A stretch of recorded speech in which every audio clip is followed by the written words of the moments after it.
Analysis of Chapter 13.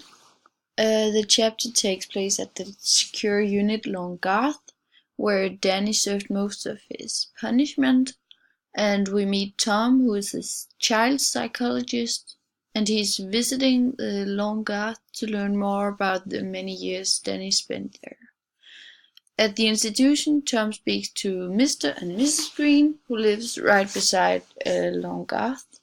We hear about Danny's behavior and his relationships to the employees at the secure unit, especially one employee, Engelsk, who Danny also has mentioned earlier to Tom, is mentioned a lot.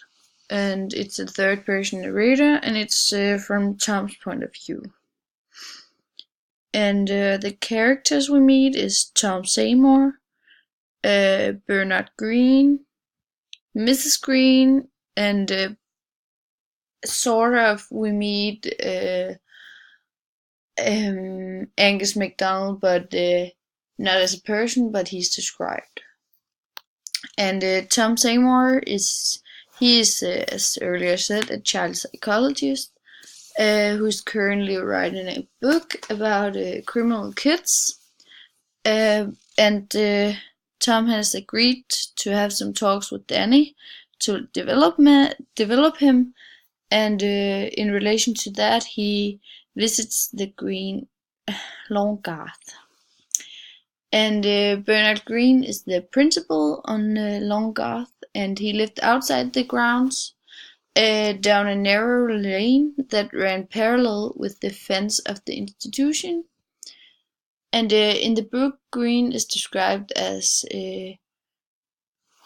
Green's whole appearance was elegant, self-contained, slightly boyish, crisp grey curls, intense blue eyes, so intense Tom suspected tint contact lenses, though he couldn't see the rim, suntanned skin, forthright manner, an erect, almost military bearing. So he's described, his outer is described very much by Tom. And Tom thinks that he looks about 20 years younger than his wife, but he actually doesn't know how old he is, so yeah. And the relation between Bernard Green and Tom is sort of antagonistic in the beginning, and Bernard offered Tom a cold, dry hand when he came to see him, and Mr. Green waited in the room for Tom instead of answering the door himself, and maybe that could imply some hostility towards Tom. And later in the chapter, Tom actually changes his perception of Mr. Green, as he thinks this man might be charismatic, particularly if you were young and troubled and you wanted to forget, on page 161. And here Tom thinks that Green is good for the young boys on the institutions.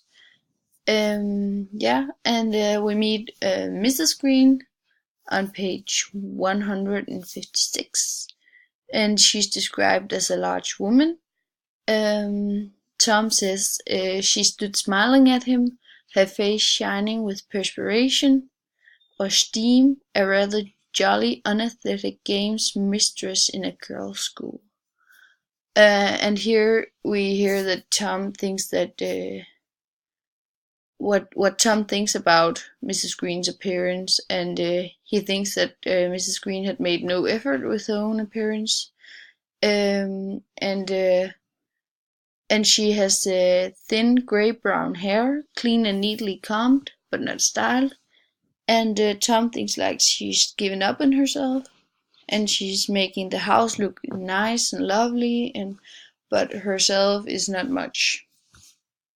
Yeah, and the themes in this chapter is the present and the past, as Tom is visiting Danny's past, sort of, while being in the present. And there's also this theme like development, because everything Tom hears about Danny, he can use in the development, and it's also who Danny's development, which is talked about in this chapter. So he came to this school sort of when he was 11 or something like that, and when he 7 years later, I think he came out, and it's like his whole childhood sort of. So he has developed into being who he is, and Mr. Green talks a lot about that. And the language is mostly colloquial, as there's a lot of direct speech between Tom and the Greens, and therefore it's not as formal because speech language is informal. And there are a lot of descriptions of the place and the people they are talking about, or the people they are talking with, and therefore the language becomes very descriptive. Yeah, that's it.